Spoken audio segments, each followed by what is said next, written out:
Good afternoon. We're on session 10 with Mark.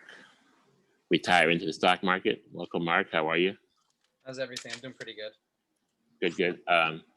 So notice that we had a big dip in the technologies, and we were so high in February, right? Everything was up like crazy, great gains. And then what happened this month? A lot of red. Came down. Some of these, I noticed, I don't know if you noticed, I noticed that stocks with no PE and newer companies got hit harder, for example, than the old blue chip companies. Do you agree? Yes. I saw like companies like Snow and Neo and Workhorse, which were basically newer companies, and they've dropped like 20% more, some of them more. And other companies like Apple, they dropped less. They still dropped, but it's not so. NVIDIA dropped pretty bad. Netflix went to 498. I saw that. So then within a few days, you have a nice, I like to call it dip. I just call it dip. It's a healthy dip. Healthy dip. 10% to 20% in tech. So like when you have a healthy dip in tech, like in the other stocks, you might have like, let's say consumables, and dividends, DIV, dips. It might be 5%, for example, okay? So it's a big difference in the dip in different kind of stock sectors. That's what I'm saying. So I want to say Skechers, SKX, which is one of our core 10 stocks, that actually went up a couple dollars. So like a lot of times tech heavy accounts will get hit really hard. They'll be really up. They'll be making great gains, great cover calls. If you're savvy, you can get great trades. But then, when a dip comes, like it did this month, beginning of the month, those stocks are down hard. So you do want to be balanced. You don't want to have all tech. So just write down that be balanced. If you had, let's say, Netflix, NVIDIA, and then we'll put Skechers. Then give me one more consumable. Costco. After Costco, good. Groceries. And then give me one dividend stock. Let's do PM. PM, good. 1, 2, 3, 4, 5. Okay. So the point here is you have really two tech. You have Skechers, Costco, and Philip Morris. So this way you're balanced. Just put it balance your account portfolio. You have more control of your account, right? Have more control. Now, if I had like these stocks like Neo, NIO, Snow, SNOW, was it Workhorse? And there's one more that really got hit bad. It was, Palantir. Palantir dropped PLTR, but now it's coming back. Notice that when they dip, they'll start coming back, the good ones, right? Yeah. So that's called a cycle, plus cycle. It peaks and it dips. Snow, it Neo, peaks, then it dips. What? Snow, Neo, and Workhorse, they also came back? Not so nicely. They're not going to come back to where they were before, put it that way. So they dropped so much that they lost some of the investors, just went away. Like, for example, like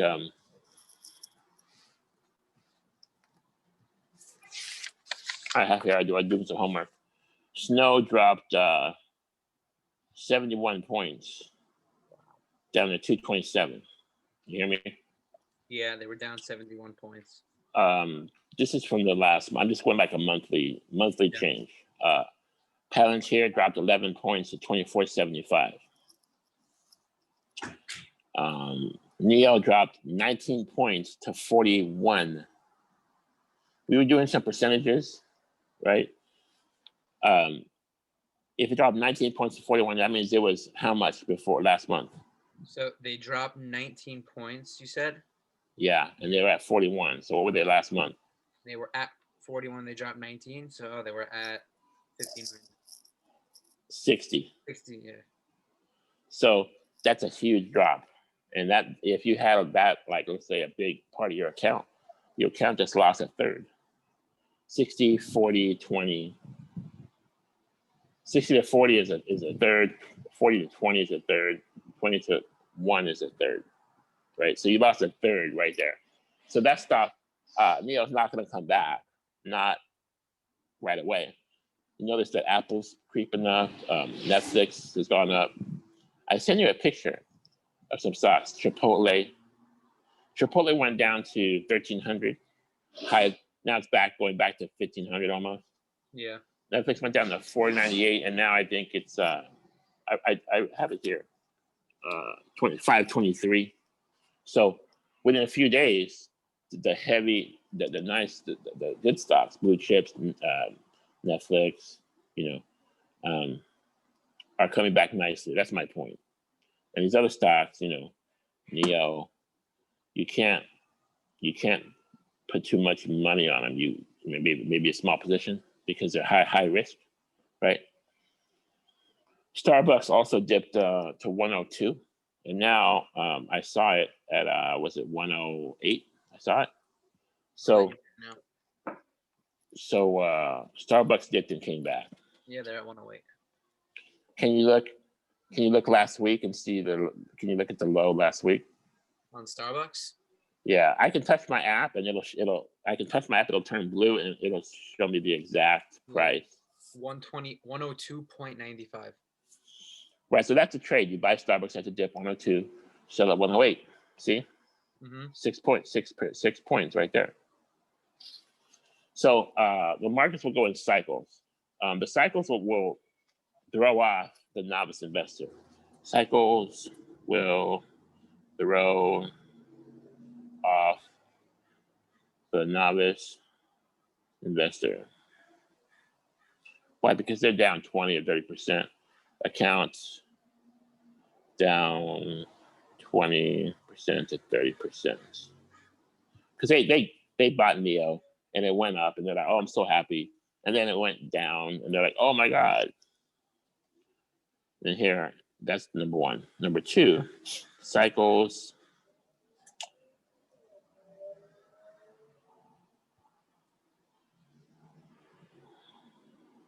make the expert traders money. Now, why is that? Is that true, by the way?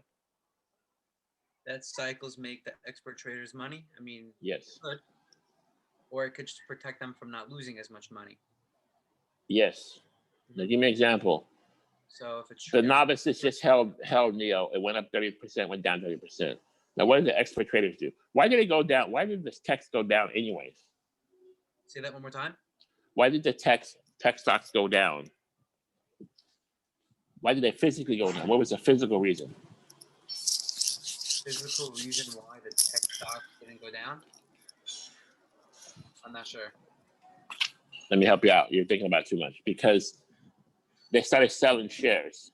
That's why. Because they sold the shares. They sell the shares, stock goes down.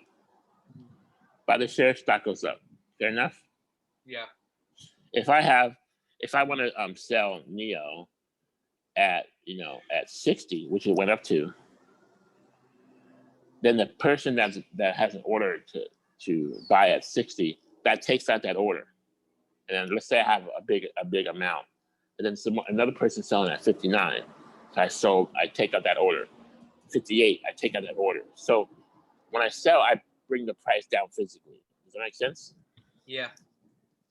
Okay, now on the buying, if I have, let's say I bought the dip on a Starbucks and I bought at 102. Somebody's selling it to me. If I want to buy, somebody has to sell it to me at 102.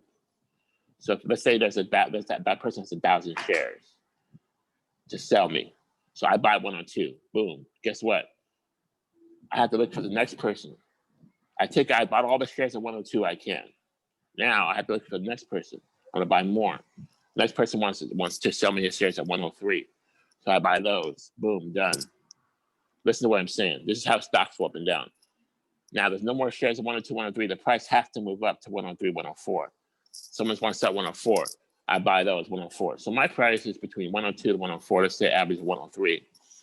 And other people came in and started buying. Now the stock's at 108. That's exactly what happened physically. The stock's moving up because people are buying it, because people are taking out. There's thousands of buy and sell orders. And when you sell, you take out these orders and it brings the price down. When you buy, you take out the orders and it brings the price up. Yep. Make sense? Yep. So expert traders sold at 60, at 59, at 55, at 52. And it went down to 41.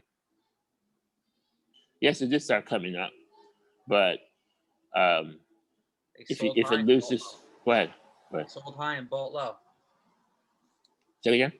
They sold high, and then everyone sold. It caused other people to come in and sell. Stock went down. Other people were selling, and then people were buying at those lower prices. So for PLTR, for Palantir, even when they were dipping very heavy, there was still a lot of volume. So a lot of people were buying those dips, which is why the stock shot back up to 26 or whatever it's at now. The man is learning. Give a star. That's exactly what happened. Yeah. And Palantir, pays 10% on the cover calls. So that is like a gem in the rough. If you can deal with the ups and downs, the crazy swings at Palantir, you have the volume, so that's great. You have the cover call return, that's great. So people are going to be in it just for that. A lot of investors. If you can deal with ups and downs of Palantir, then you can invest in that stock. I would say to do cover calls. You can trade it too, but trading is more difficult, I say, than getting cover calls. The easiest thing to do is get dividends, but it doesn't pay dividends, right? Mm-hmm. So notice Palantir started coming up, right? Yeah. So did you buy any of that?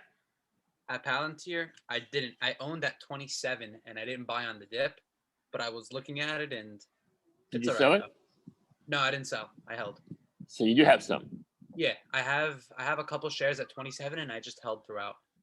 You only lose money once you sell. Yes and no. Can I explain that? Yeah, I'm just kidding. I know. Yes, technically you don't realize a loss until you sell, because if you buy it, let's say you buy it 27 and the stock's 25 and you hold it, well, your investment's down 8%, but you haven't really realized the loss until you sell. Let's say you sell at 25, now you have a loss of 2 points. The idea is that you hold it until it comes back up to 27 and then maybe 29. And I'm telling you, these traders, they trade. So they sell at 29, then you get your 2-point profit, right? Then you realize the profit. In the same sense, if you buy it at 27 and it goes to 29, you don't sell, you really haven't made any money either. Your account value is higher, right? But you really haven't made real money until you sell. Because not until you sell can you take the money and spend it and buy other stocks and use that money. You can't use it if it's stuck in stocks. Am I talking too fast? Nope. There's some wind. Am I coming through? Yeah, you're coming through. So traders will come in. They'll see NEO go up to 60. They'll sell it, take a profit. Why do they take a profit? Why do traders take a profit? Well, it depends about their plan. If they have a plan that regardless they'll sell at a profit of 20%, that's why they take out. Plus, if you're a trader and not an investor, and you live off of your account, you have to make trades to make money to pay your bills. Exactly. Also, if you're a trader and the money's not all yours, you have to be accountable to somebody. Let's say Mr. Morgan.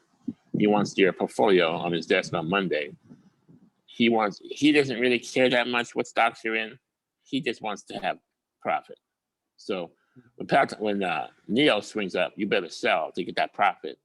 That keeps your job. If you have investors who are giving you money because you're a money manager, you have to trade because you're locking in a profit. You're making your investors money, right? Mm-hmm. Even Warren Buffett trades.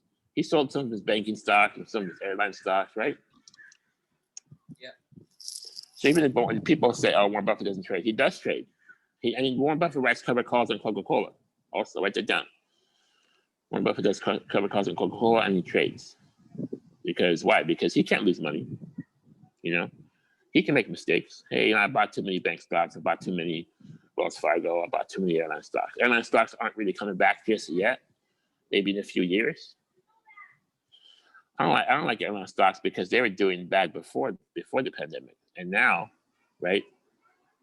They're doing worse because now there's a visible lessening of business, of people traveling, of people vacationing. So that's going to hurt Exxon. That's going to hurt all the oil stocks. I think it's common sense. I just like to stick with stocks that aren't directly affected by those bad things because that's like that just weighs on the stock. You know, there's problems. Starbucks, Nike, Netflix. These are like, I call them my recession-proof stocks. Apple. Pandemic doesn't really hurt them. You know, even Chipotle. I probably told you, but I like to say it. You know, Chipotle was one of the few restaurants that stayed open. They never closed. They stayed open until 10 o'clock at night, and people had the line going around, going through the restaurant. They can't sit in the restaurant anymore, which is silly to me. They line up and they get all their food to go. I didn't know that CMG. I didn't know that CMG was open throughout. You're telling me in April that they didn't close? They never closed. Wow, I didn't even know that. So they just had the line. They had to line up the door on the to go because you know what? A lot of their food was to go anyways. But I went there and I ate. I sat down and ate. Yeah. So people now notice the restaurants that survived had a heavy to go clientele. A lot of to go business. Did you notice that? Mm-hmm.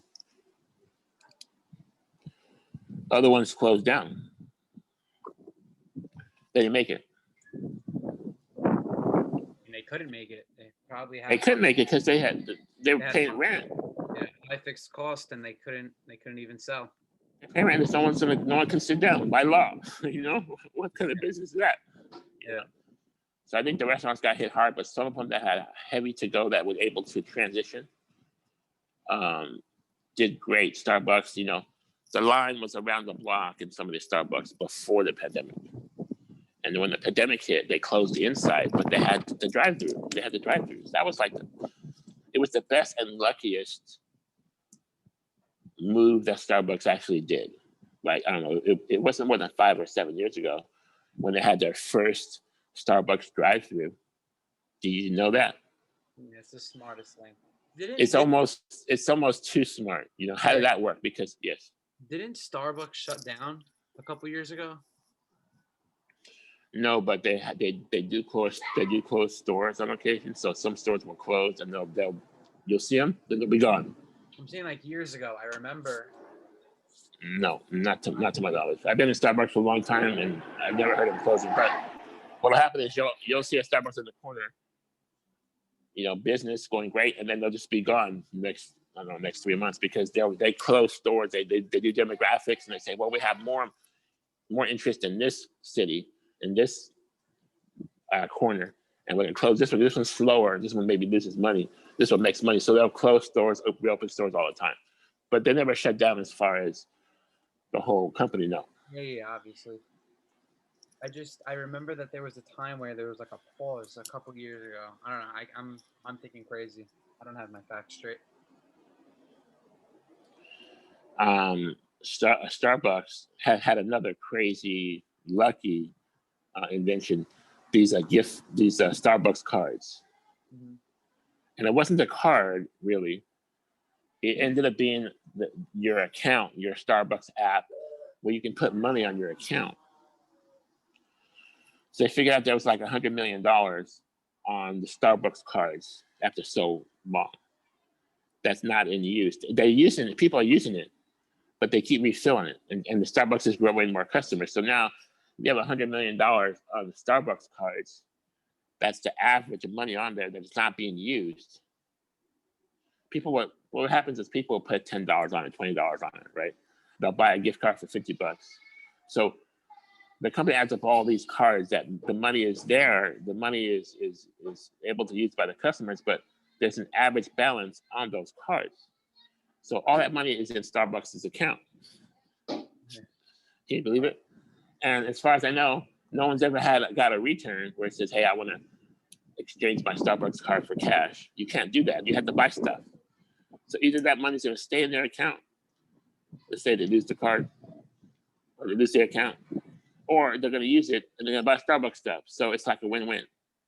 Yeah. So it's like a savings account they have for them. So it just helps society. Just these little things that just help the company, you know. 7-Eleven, they do the same thing. Do they have apps, money on their app? Yeah. I mean, personally, I don't really go to 7-Eleven that often, but yeah, they do have cards and all of that.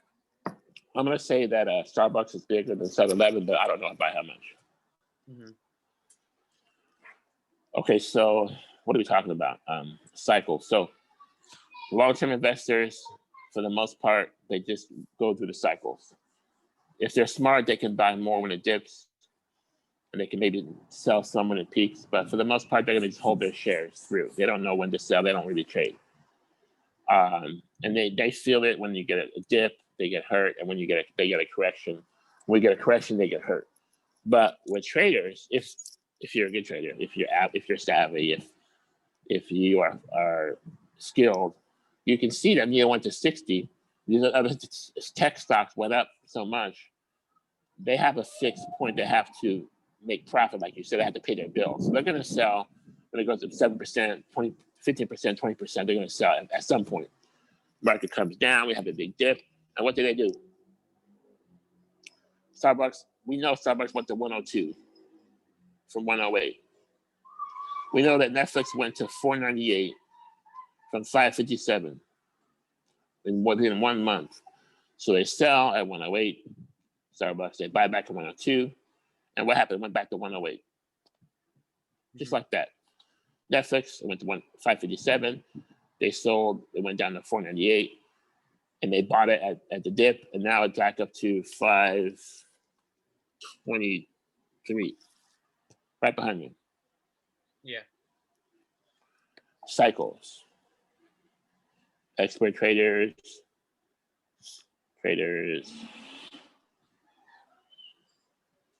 make money.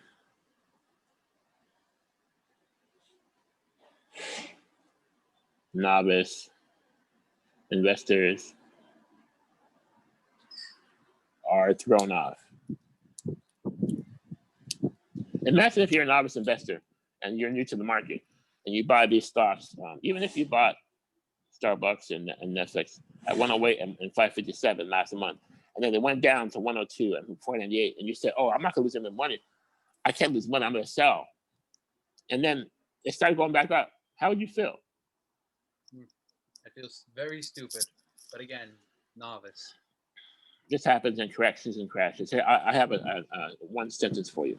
Don't let the big institutions, actually put big boys. That also covers all traders and all mutual fund managers. Don't let the big boys scare you out of the market. Which is to say, when you're doing great and you have a correction, don't just sell into the correction at a loss. I gotta explain this right. And don't get scared out. Why? Because it's just a cycle. You know, if you have a good stock, if your stock has profits, if it has a good 10-year chart, if it's a good company, you know, look at your core 10. You took time on your core 10. You have standards. You selected your 10 stocks out of 100 or 200 stocks. So your stock is good. It maybe pays high on cover calls, has great volume, has a great chart, maybe has some dividends, has a high share price. What are all these criteria? These are the stocks that are going to come back after the dip. So don't let the big boys get out of the market and sell at a loss. And meanwhile, within the next month, they come right back, and then we're going to do it again. You know. Mm-hmm. The only thing worse than selling at a loss is you get in a cycle, in a down cycle, is having it done to you twice. It's like you didn't learn the first time. So novices, they get it. Look, the market's doing great. We'll get in, and then it sells down. Oh no, we're losing. We'll sell. And it goes back up. Oh, look, it's doing great. We'll get back in. Oh no, it dips again. We're gonna sell. The only thing worse than getting that happened to you once is having it happen to you twice, or 3 times. So stick with your good stocks. I wanted you to do a covered call. How is that coming along? I still haven't done a covered call yet. How about Palantir? Can you do Palantir? I want to see you get 10% return. That's what I want to see you get. I don't care where the stock goes. I want to see you get 10% return in 1 month. Yeah. Do you think you can do that? Yep. I'm gonna challenge you. I want you to send me a picture of the premium when you get it. How about that? All right. A lot of people they take this course, and honestly, they write all this stuff down. I tell them to get a journal, but they don't do a lot of these trades. And I'm trying to tell you, man, you have to do the trade so you can own it, so you can earn it, so you can learn it, right? And until you do that, it doesn't really become you. You can take this course, and 3 years later, not really be trading because I just got the knowledge, but I didn't really apply it. What? Is that what we're doing? I want you to apply it. I want you to get great stocks. I want you to build a portfolio. I want you to get some cover call income. Trading is difficult. Be careful in the trading. Small percentage of your account to trading. Get some dividends. They're easy. They're nice. You can get dividends while you sleep. You don't have to do much. Call options to a minimum. Maybe a put hedge. Right? What am I doing? We're learning how to build a portfolio. Any questions on that? Nope. How is your portfolio coming for the big 12 session? I still haven't started. Let's start it. I want to work with you on it because I want you to do it the last day and mess it up. Yeah. This is session 10. By next week, put some numbers down and let me help you with it. Mm-hmm. Basically, it has to show, how much is it, by the way? How much is what? Your portfolio. I think we were doing 25 mil. I think. I want you to show me how much money this position will make you in a month. I want you to show me some dividends, yearly, quarterly, and yearly. I want you to show me how much dollars that is. I want you to break it up into different sectors. You have dividends. You have put a couple positions to trade. You want to trade? You want to be a trader? Are you a trader, by the way? Or are you a long-term investor? A little bit of both. Okay, good. That's a good answer. I don't want you to be a day trader because I don't teach that. I want you to be a mild monthly trader. You trade these cycles. Mild monthly trader. Are you able to go into Telegram and see this picture that I sent you on Netflix and on, I'm going to say on, I think it was Starbucks? No, it was Oh, Chipotle. It's Chipotle. the 3 and 6 month. It's the cycle. You sent me a picture of. Well, can you look at Netflix and see that it dipped twice? Yeah, they dipped in October. They dipped in. Do you see that? January-ish, yeah. That's a cycle, right? Yep. Do you see that it dipped almost to the same point? Yeah, I mean they have. That's a buy point. Yeah. It's a buy point. Look at Chipotle. Look at the 3 month on Chipotle. They dipped to the same point. That's a buy point. Am I wrong? It's true. You get a lot of, you get a good stock. Here, what is that? Get a good stock. Get a good stock. I'm just gonna put CMG because these people, they need more guidance. Netflix. High price stocks are better. Okay. Gold is more expensive than silver. The best, finest wine costs the most. You get what you pay for. No dog crap penny stocks. Okay. High price stocks are better. Chipotle, I'd rather you have a 1 share Chipotle than 1,000 shares of that dog crap penny stock, right? Mm-hmm. 3 month and 6 month cycles. A lot of volume, lots of volume. Just put here millions per day. Now Chipotle, since it's a share price of 1,000. Yeah, they don't have that much. 400. You can factor that into it's 3 times the size of Netflix, right? So you can triple the volume on Chipotle. You see, so you probably get 1 million that way, or close to it. Fair enough. Yeah, it's fair enough. And when Chipotle does have 1 million shares volume traded in the future, at that point, I think it would have gone up so much. It'd be a whole different kind of plateau, a whole different level of stock. It's still a small. I think it's still a small kept secret, on Wall Street. But the secret's getting out. I tell people are starting to pick up on Chipotle. So 3 month and 6 month cycles, buy the dip, sell, peak. On Starbucks, it was 108 to 102. That's an example. You can do shorter cycles or larger cycles. Can you go back to me and tell me the cycles on Netflix? Look at the dips and the peaks on just the last 3 months. All right, so in the last 3 months. And then Chipotle, and then give me Chipotle too, CMG. Yeah, so let's get my. Okay. Just show me two. Just give me two, the two big ones. So it's almost like identical, right? I mean, the dips were identical. The low price in the last 3 months were both like at 494. So their low was at 494, and their peak was. One of them was at 586, and then the other was 563. So let's do a trade, okay? Netflix dips, right? Mm-hmm. So, hang on 1 second.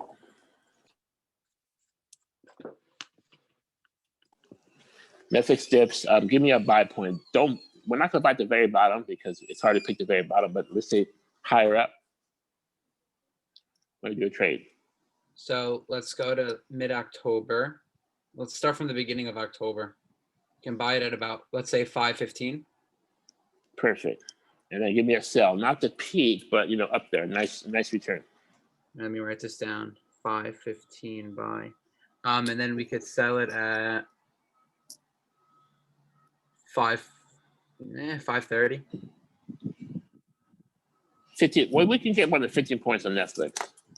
Let's go a little. Yeah. Let's go a little higher. 555 is where they peaked in October. Perfect. 555, a little better. That's 40 points, right? 40 points. That's like 9%. Okay, and then again, it went down again, right? When did it go down again? All right, and then it hit. Let's go with like 485.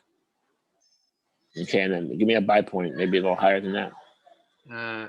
It hit 485. Well, 485 is not the lowest. It hit. What is this? This is Netflix. No, what time is this? The next dip. So the peak next dip would be about a month later in November. It dipped to hit 470. And then it went up to what? November 470, and then it hit its next high It hit. Took a while. It hit. Well, then it hit 540 about a month later. 1 month. So you see how these are like 1 month trades, 2 month trades. Yeah, about 2 months. Yeah. And let's look at Chipotle in the last 3 months. We're gonna do the same thing. Let's get in at a dip. Tell me the price. We're gonna go a little higher than that. Then we're gonna get out at a peak and tell me the price. We're gonna go a little lower than that. And the point is that we're basically following the charts. Yeah. So the peak. So October 21st, Chipotle was at 1366. And then it basically dipped to about 1188. And that time span was about 2 weeks. And then from the original 1366, and then we had that dip 2 weeks later, it took another 2 months for it to peak at 1426. Then it went a little bit down 2 weeks later to 1319. And then about a month later, it shot up to 1550. Stop right there. That's definitely a sell, right? Yeah. Let's say we sell at 1500. And then tell me what happens after that. And then after it hit that peak of 1550, it went down. And then in our most recent correction, so March 5th, it was at 1332. Which is a buy point, right? Yeah. Let's say buy 1380. Yeah. So. And then where did they go to today? And then today, now it's at 1462. Right. So I want you to identify these buy points because we're studying this. Chipotle 1366 to down to 1188. So let's say buy point is 1200. And you said it went to 1460 to sell. Let's say sell, I don't know, 1300, 1350. And then it went down to 1319, right? Buy it again, say 1320, 25. Then we're back up to 1500. That's a big sell. That's back down to 1300. Then now it's back up to 1400. You see, so this is stuff that traders study. I want you to you don't have to get all technical. You don't have to pay for software or any kind of crazy trader bots and nothing like that. Or I don't want you to pay anybody for notifications or algorithms. I want you to just do it by hand on a journal with a calculator and a lead pencil. Okay, that's all you need. And you can master your craft like that.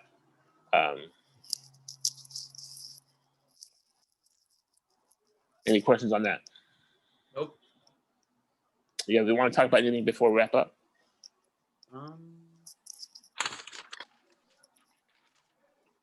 I want you to. I'm gonna do charting next week, and then we close on our 12th session with the Harvard presentation, which you're going to explain your portfolio. I'm going to go over your portfolio next week and do some charting. Did you want to cover anything else?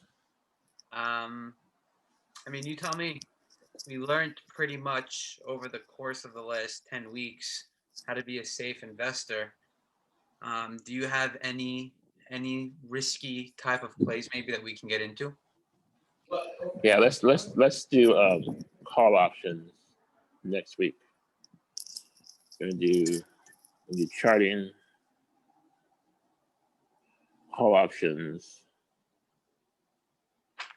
and portfolio, which is probably too much for one session, but we'll touch on it. And then on session 12, I want you to do Harvard presentation, which is you explain what you're doing, explain layman terms,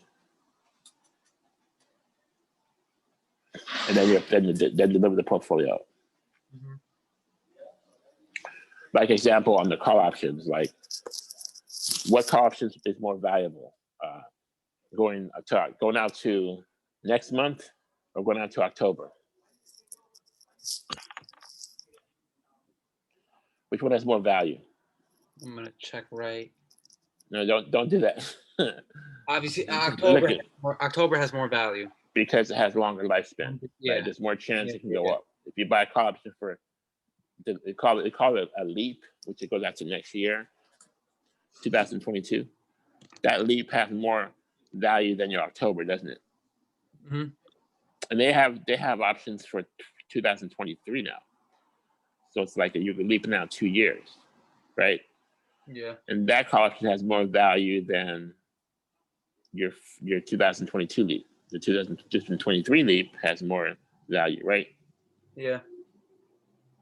Just think, if you wanted to, you can also write the option. You can do a cover call, and you can get how much money just for holding the position for how long. In a way, it's kind of like a set amount of income. If I have time, I'll go over long-term cover calls with you. I think maybe I touched base on it. Did we talk about long-term cover calls? Briefly, yeah. I mean, like if you do something like Tesla, if you like the stock anyways, for example, Eric, look at Tesla. Yes.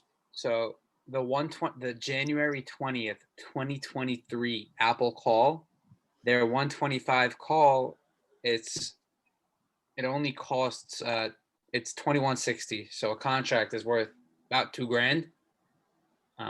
They do have a tight bid ask, and I mean at the money. At the money, yeah, Great. 125, which is so that's a call that I would buy because an awesome investment.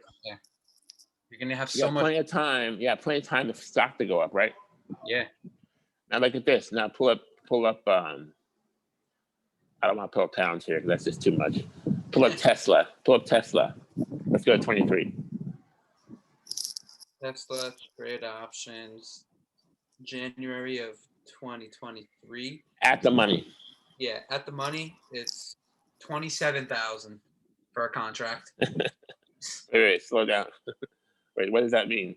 Are you saying it's $270? Yeah, 277.05. 270 points. What's Tesla at? Tesla right now is at 700. It's at 697.98. Just at 700, and the 700 call is 270 for the 2023. It's 277. 77. So you're gonna basically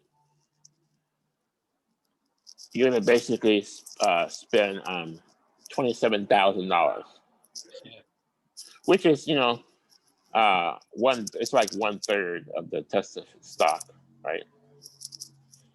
But you'll get it's enough to 100 shares of Tesla will cost you $70,000, right? Mm-hmm. Yep. So they're expecting the stock to go like $10,000 or higher, basically, right? Yeah. Because if you paid $27,000 at the money, then your cost is really actually $970, which is basically $97,000, basically. You're hoping that stock, to get the value out of your 270, the stock will have to go up 270 points to 970, and then you break even, which is crazy if you think about it. Yeah. Let's do one trade before you go. 270 points is a great return on a cover call. Okay. Let's go 277 divided by 700. So we're gonna do, in the buy 100 shares Tesla today, write the cover call for 2023. Follow me?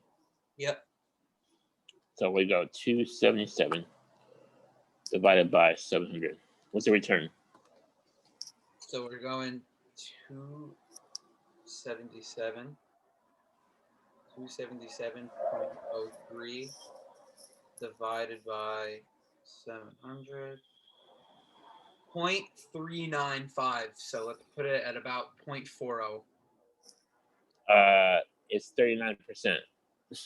Yeah. 39.57%. Okay. So yeah, say 40% return. It's close enough, right? 40% return. Now, who wouldn't want to get a 40%, buy a Tesla now and get a 40% return? Who wouldn't want to do that? You know? In even in almost 2 years, that's 20% a year, isn't it? Yeah. Let's do this. We're in April. We're in March, right? We're gonna count the first year, so 2022 is 9 months, right? Mm-hmm. And then gonna go out one more year to 2023 plus 12. I get about 21 months. Is that right? Yep. So let's divide 21 months by 40%. Gonna be 50, How much is that per month? 52.5. No. What I meant to do was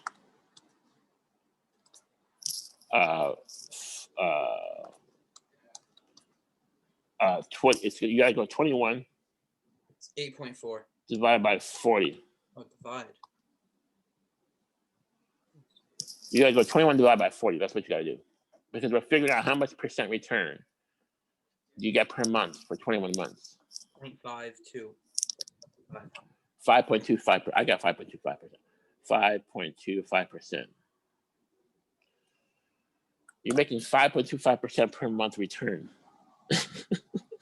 Doing the long term. This is a perfect example. Long term covered call. What that means is you bring out 70 grams a day, buy 100 shares of Tesla, write the 2023 covered call.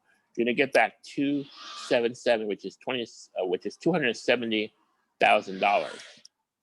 Okay, which is 1/3 of the share price, basically. Well, actually, it's 40% of the share price, and that equates to 5% return per month. Mm-hmm. That you're right. Yep. I'm sorry. I meant to say $27,000. I said 270. So you're getting 5% return if you break that down by the 21 months. Okay, that's a nice long ass option. $27,700. Let's do this. You're making $27,700. You divide it by the 21 months. Say that one more time. You're getting $27,700 on the premium, right? You're gonna get that deposited in your account when you do the cover call. Yes. Mm-hmm. So divide that by 21.